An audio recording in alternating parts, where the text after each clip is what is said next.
Okay, so we are going to continue our chapter, which was life processes. In the earlier lecture, I explained you what are life processes in general.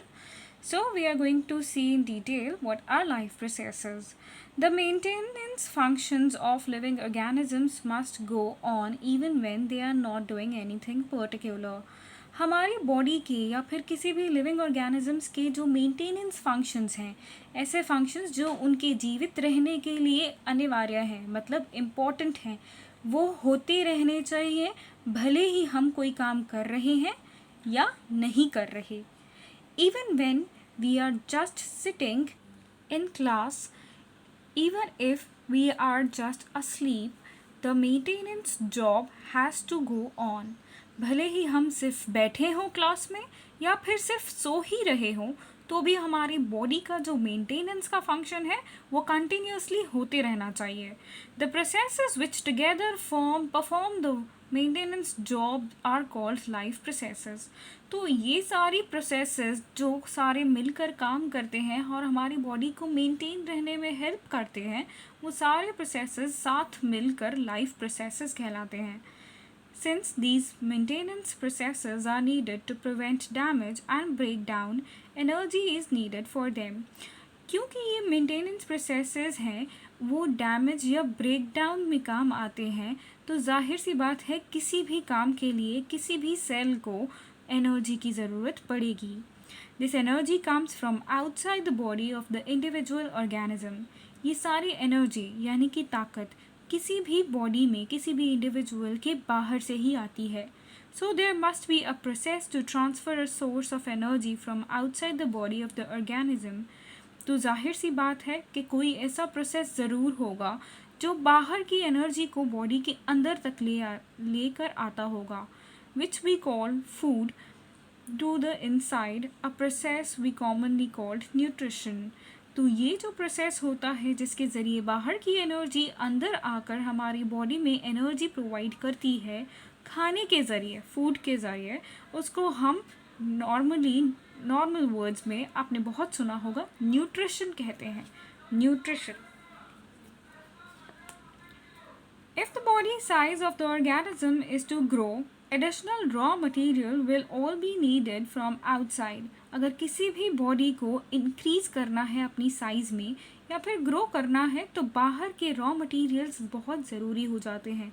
Since life on earth depends on carbon based molecules, most of the food sources are also carbon based. क्योंकि धरती पर जो ज़िंदगी है या फिर हमारे body है, ये जितनी भी लाइफ या लिविंग ऑर्गेनिजम्स हैं वो सब कार्बन बेस्ड मॉलिक्यूल्स हैं. यानी कि हमारी बॉडी के अंदर बहुत सारे ऐसे स्ट्रक्चर्स हैं जो कि कार्बन से बने हुए हैं. तो इसीलिए हमारी फूड सोर्सेज यानी कि खाना वो भी कार्बन बेस्ड ही होना चाहिए. Depending on the complexity of these carbon sources, different organisms can then use different kinds of nutritional processes.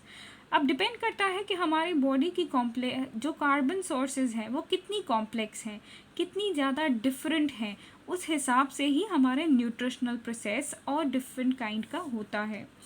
The outside sources of energy could be quite varied since the environment is not under the control of individual organisms.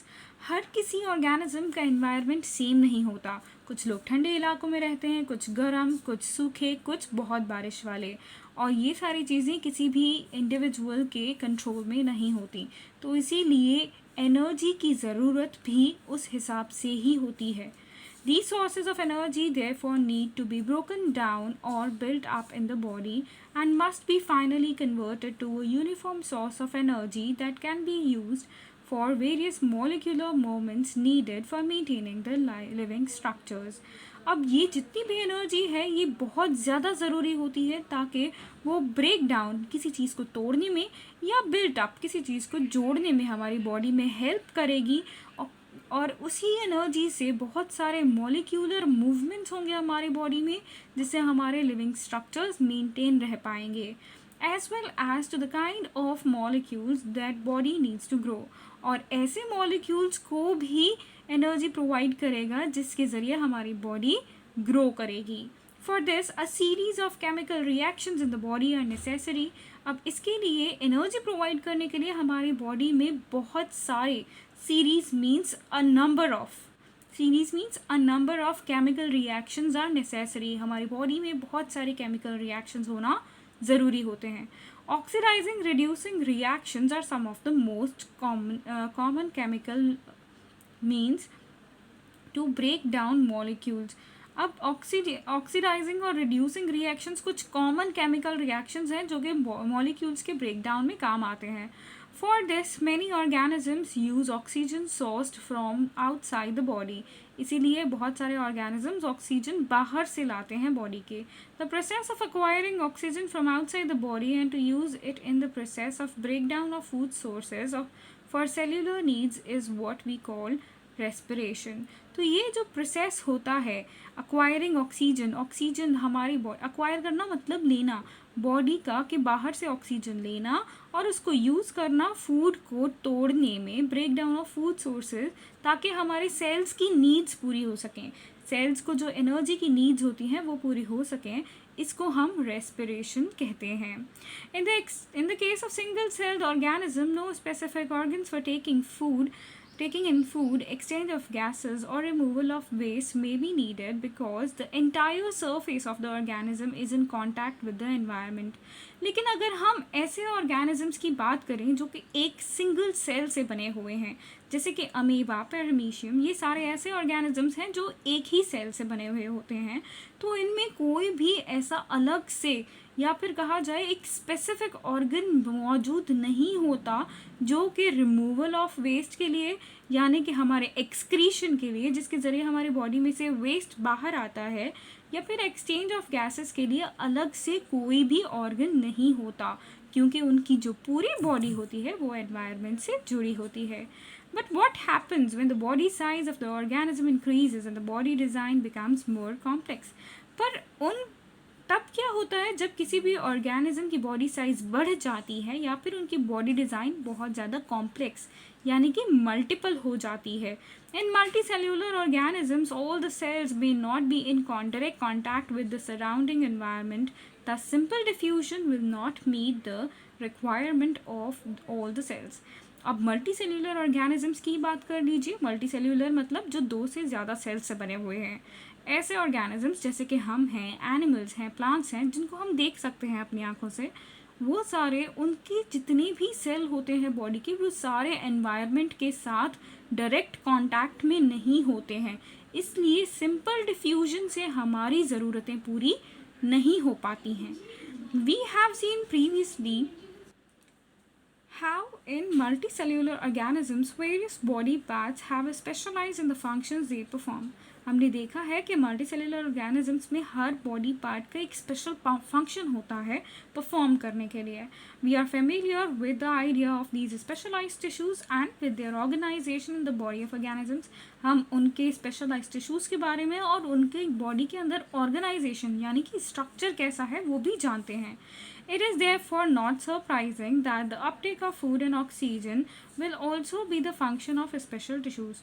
तो ये हमारे लिए आश्चर्यचकित होने वाली बात होगी ही नहीं अगर हमें ये पता चले कि हमारा खाना डाइजेस्ट करने के लिए या फिर ऑक्सीजन को अंदर लेने के लिए भी हमारी बॉडी में अलग से स्पेशल टिश्यूज़ हैं।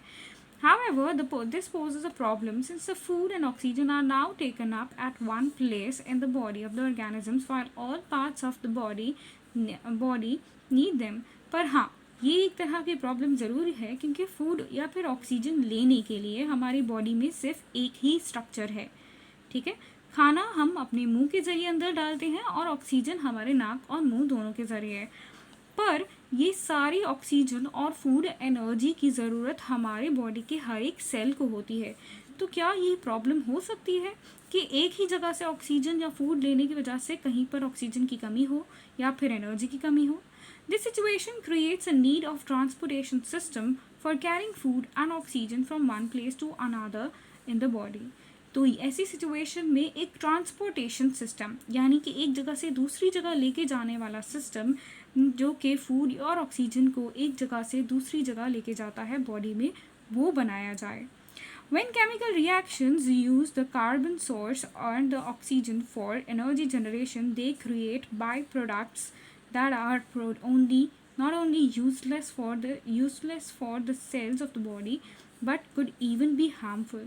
लेकिन जब भी ये ऑक्सीजन ये कार्बन रिसोर्स का रिएक्शंस होते हैं तो हमारी बॉडी में कुछ बाय प्रोडक्ट्स मतलब एक्स्ट्रा प्रोडक्ट्स भी प्रोड्यूस होते हैं. तो ऐसे जितने भी बाय प्रोडक्ट्स होते हैं वो ना सिर्फ यूज़लेस मतलब बिना किसी काम के होते हैं बल्कि हमारी बॉडी के लिए हार्मफुल मतलब बहुत ज़्यादा नुकसान पहुंचाने वाले भी होते हैं. These waste byproducts are therefore needed to be removed from the body and discarded outside by a process called excretion.